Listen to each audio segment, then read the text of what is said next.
Now, this is where the other shoe drops. Let's look at the Seleucids. Eventually, the Seleucids are going to defeat, after over 100 years of rule by the Ptolemies, where they're like, where you can kind of see this blending of Hellenistic culture and Jewish culture with minimal compromise. You see this defeat of the Ptolemies, and this area around Israel is going to be taken over by the Ptolemies. So this area, it's going to be taken over by the Seleucids. So when they take over this area, they take over Palestine, they do not treat Israelites or Jewish people the same way. Their main goal here is to try to actually cut off some of this Jewish culture. And you're going to see a forced Hellenism. Not a, hey, you can hold on to your Jewish culture. Yeah, you can take some parts of Hellenism, but you're going to actually see a forced Hellenism where they're forcing Jewish people to adopt those practices. You also see some political things going on during this period. You see here the Oniads are pro-Egyptian. They're common people. You have the Tobiads are pro-Syrian or wealthy people. And you're going to start to see a division happen there in Israel. And then we get to Antiochus IV. Antiochus IV. So Antiochus, he kind of becomes the bad guy in our story. So he's committed to Hellenism. He'd seen the power of Rome. You see some fighting with Rome at this period. And they're not on the good, Seleucids don't end up on the good side of a lot of that eventually. So at this point, he's a committed Hellenist, and he's seen that power. So he's going to appoint this guy Jason, the brother of Onias III, and in exchange for his support.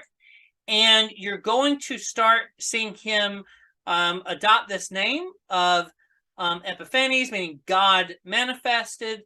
And then the Jews kind of make a joke of, oh, it's not Epiphanes, it's Epimanes, meaning madman, right? And you're going to see why he's going to earn that title, because he is going to embark on a really strong campaign of getting rid of Jewish tradition and trying to force Greek culture on the Israelites. So looking at this period, how does he do that? He's going to start all these gymnasiums or gymnasium. He's going to start these, and these are kind of the center of culture. These are kind of the center of Greek culture, and a lot of things happen. A lot of things happen in those things. People will go naked. They'll actually, a lot of activities that happen in the gymnasiums happen in the nude, which means it becomes very clear if you are circumcised as a man. Also, we start to see just some continued doubling down here. We see some political movements happening. He's going to be defeated by the Romans. But he's going to stay in power. All right, so let's kind of move on here. Eventually, this kind of attempt to Hellenize or Greek or make the Jewish people more Greek is going to start to peak when Antiochus takes over Jerusalem, and he desecrates the temple. He actually sacrifices a pig on the he sacrifices a pig there on the altar in the temple, desecrating it.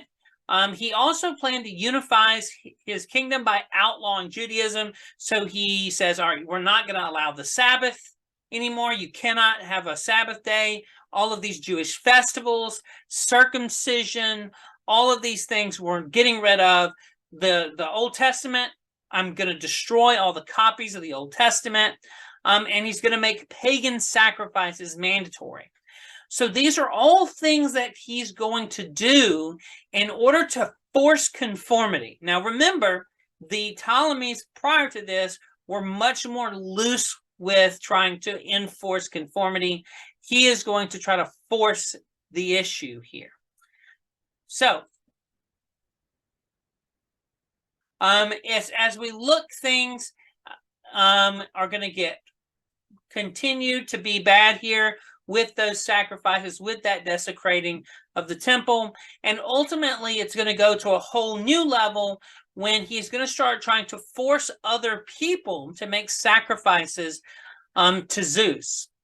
This is going to culminate in a guy named Mattathias revolting and starting a major revolt in 167 BC. And that revolt is eventually going to be called the Maccabean revolt. So that was just a look at the temple there. Now, let's look at this period here. During this period, you have a group called the Hasidim, or the pious ones. This group is going to appear during this period, and they're most likely, these pious ones, the Hasidim, are most likely the origin of the Pharisees. So these people who are popping up trying to defend during this period where Seleucus is trying to force Greek gods onto the Israelites. The pious one, the Pharisees, are trying to prevent that. They're going to become this political group within Israel who are fighting against that Hellenization, who embracing Jewish culture is really important for them. So now as we look at this revolt, the Maccabean period, or the Maccabean revolt, we see Mattathias. He is going to start this revolt. He has 5 sons. The Hasidim, those pious ones, are going to join in to this Maccabean revolt. Very quickly after this Maccabean revolt starts, it is going to be have a change of leadership because Mattathias is going to die and his son Judas is going to take charge. Now, this is actually where it's going to get its name, the Maccabean revolt. The name of Mattathias was not Maccabean. The family name is actually the Hasmoneans. But Maccabeus was the nickname for Judas, Mattathias' son. Was Judas Maccabeus was his nickname. Maccabeus just means hammer. That nickname was because he was so strong in battle. He was able to really rally people, and he was like a hammer. So he got this nickname of Maccabeus. So as we move on, we see a lot of major events happen during this Maccabean period. The temple is going to be recaptured. The temple is going to be purified. In fact, this is where Hanukkah pops up. It's during this period, during the purification of the temple. God, they believe that God provided them with the oil they needed in order to finish this period of purification. And so it's the Feast of Lights, or Hanukkah. And the Maccabeans, also called the Hasmoneans, are going to have a lot of success. And they're going to go through a couple of brothers. Eventually, you'll get Jonathan is going to be named as the high priest, giving the Jews this religious autonomy. And they're going to get that approved, right? You're going to have Mattathias' son, Jonathan, and Mattathias' descendants now acting as high priests. And they're going to force that concession from the Seleucids. Eventually, they're going to become pretty much not just religiously autonomous, but under Simon, who is made high priest, he's also going to extract more autonomy and not just be religiously autonomous from the Seleucids, but he's going to gain a level of religious, military, and political autonomy. So now what we start to see happening is the high priest, which used to be just the chief religious person for the Israelites, that high priest is now going to become someone who also has a lot of political power. And that's not something you've seen in Israel before. That's a pretty big deal. And it's an issue that some groups are going to have an issue with. So you can see here just some key developments. You get religious freedom in 164 BC with the recapturing of the temple. You're going to see the high priest, a Hasmonean, is going to become the high priest in 152. And the Jews are going to gain national autonomy under Simon. He's essentially going to be a king, but he's not going to be called a king yet. But essentially at this point, the Israelites are their own nation. So around 64, they become they become free in terms of religion. By 142, now they've got pretty much political autonomy. So eventually, Simon is going to be killed, and his son-in-law, John Hyrcanus, is going to take over. Now, John Hyrcanus was virtually a Jewish king. He was basically going to become a Jewish king at this point. Now, he's known as being very cruel. He's also a pretty effective political leader when it's all said and done. So he made Judaism mandatory and where it had been illegal. So you're going to actually see him enforcing this on groups like the Samaritans. And that's going to start to create even more tension with the Samaritans. So the Hasmoneans were basically corrupt and cruel. Yes, but at least they were Jewish, right? That's kind of the idea of, maybe the Hasmonean leaders did not end up being the pinnacle, the best leaders in the world, yet people are going to look back on this and say, but at least we weren't dominated by a foreign power. And that's going to be an important thing for them. So eventually you're going to have fights among the Hasmoneans.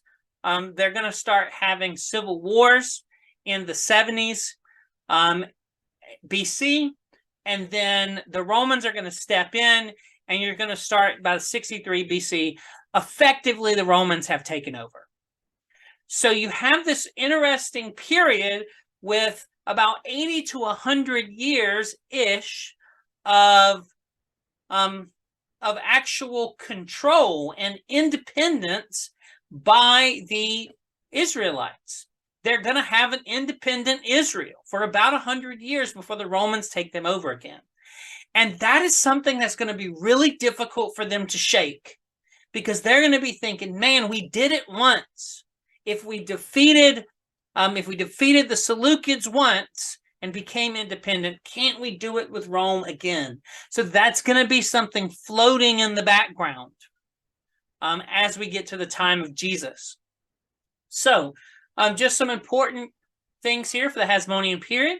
You have the Seleucids and the Pharisees both appear during this period. The Seleucids were from wealthy aristocrats, while particularly priestly, most of the Seleucids were part of that priestly line, and the Pharisees were more lay people, more of that background. So the Seleucids are going to have more control in the temple, where the Pharisees are going to have more control in the synagogues. So the rise of Antipater. This is the father of Herod. So he's going to begin having a lot of political influence during the end of this period. And when the Romans take over, this guy Antipater, who is an Idumean, not a Jewish person exactly. They follow the Jewish religion because they were forced converted under Hyrcanus. They were forced to convert to Judaism.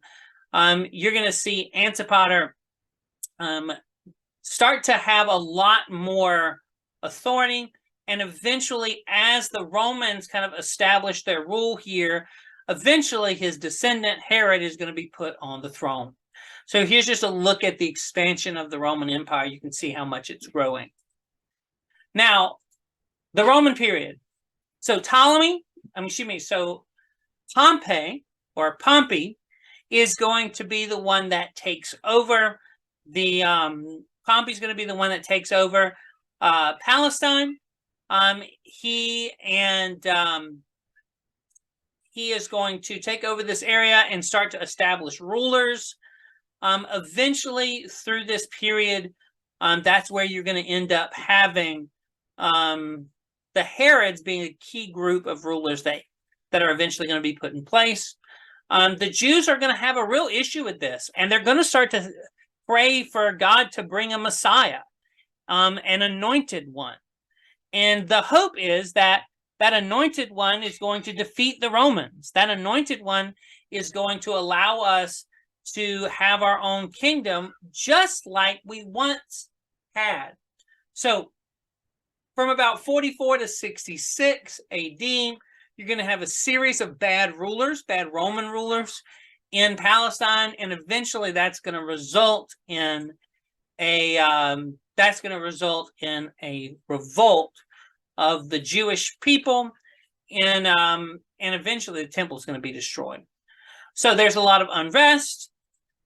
You see some of this pop up during the time of Jesus. You'll see some of this unrest and political unrest alluded to. In fact, Jesus was executed with this idea in mind that, oh, he's a challenge to Rome. Even though Pilate didn't think so, that was the whole reason that the Jewish leaders claimed, hey, he's an enemy of Caesar, so you've got to do something about Jesus. That's because you have this whole idea going on, this whole kind of background of tension of we want to get rid of Rome. And a Messiah will help us to do that. So when Jesus came and people start to connect the dots that he's a Messiah, they're like, okay, well, Messiah should get rid of the Romans, which of course is not what Jesus does. So the Romans are going to actually reconquer Jerusalem. There's going to be a revolt starting around 66 AD, and the Romans are going to reconquer it, and they're going to destroy the temple. So there has not been a temple rebuilt since. So just kind of looking at that Jewish revolt, and I'm going to summarize this very quickly. Jewish revolt is going to be unsuccessful. Eventually, a guy named Vespasian is going to take over. He's going to actually endorse this guy named Josephus, who's going to write some of our best history about this period. And ultimately, we will see that the Jewish people are going to be pretty well eventually scattered and pushed out of the area around Jerusalem. This is just a picture of something that was made, this arch that was made to actually commemorate the destruction of the Jerusalem temple. And you could see them carrying away some of the artifacts of the Jerusalem temple.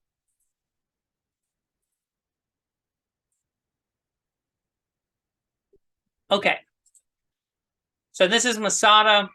I've been there. It's a really high fortress up here in Israel. Up there in Israel, that is kind of the last stand of Jewish rebels.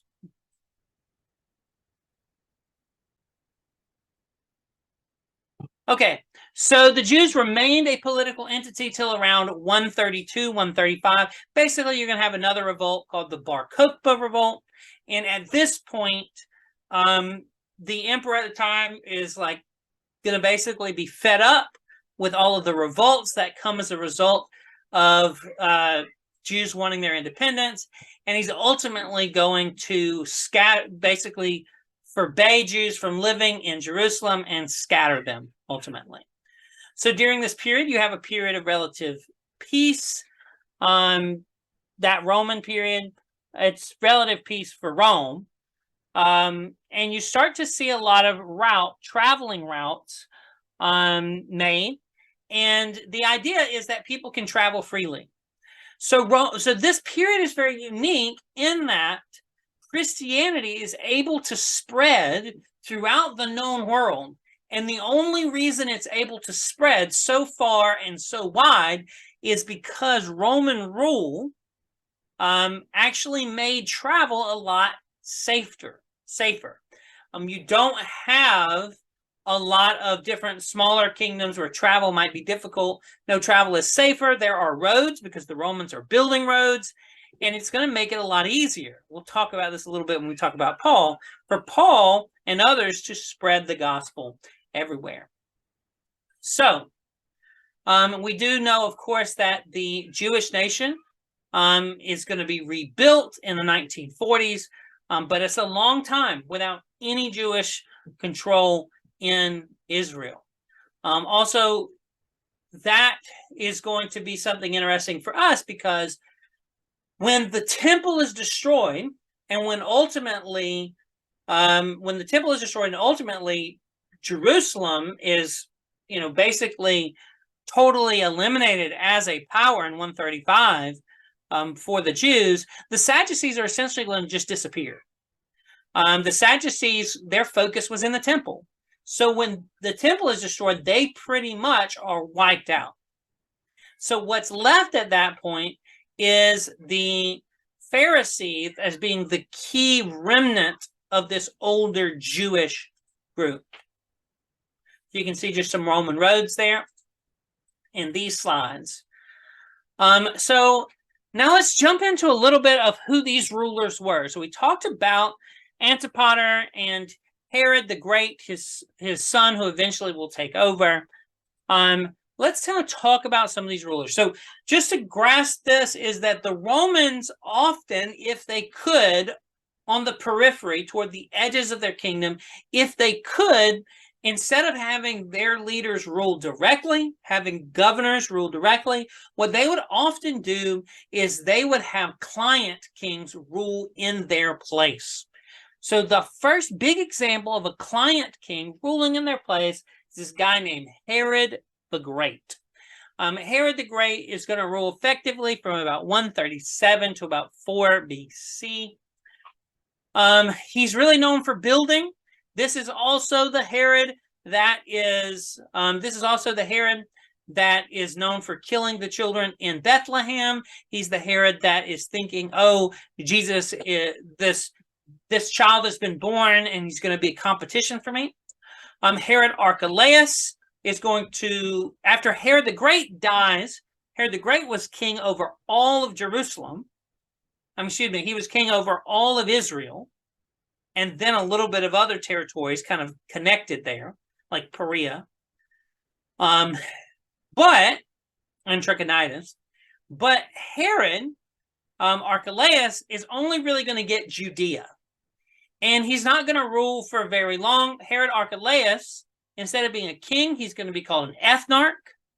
Herod Archelaus is the Herod that when Joseph and Mary with Jesus are coming back from Egypt, they hear that he's on the throne, and they're kind of worried about that because he gets quite the reputation for being evil. So they move on to Galilee and settle in Nazareth. Now, Nazareth is controlled by a guy named Herod Antipas. Herod Antipas is the same Herod that ultimately is going to kill John the Baptist. This is that Herod. This is the same Herod that is going to be present at Jesus's trial.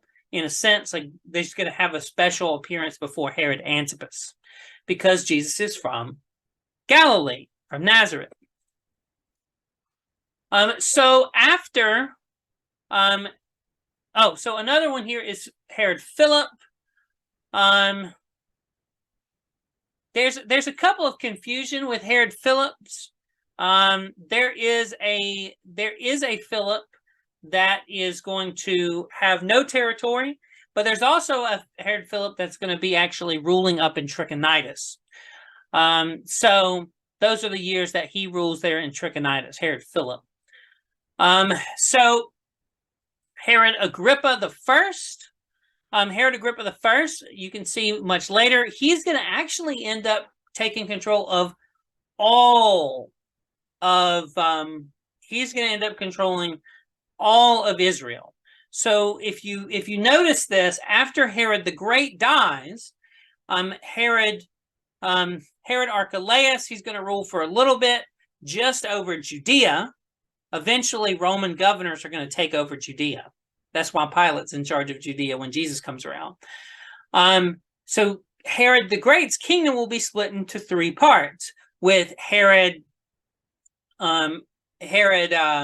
Archelaus in Judea, Herod Antipas in Perea and in Galilee, and then Herod Philip up in Trachonitis in that area.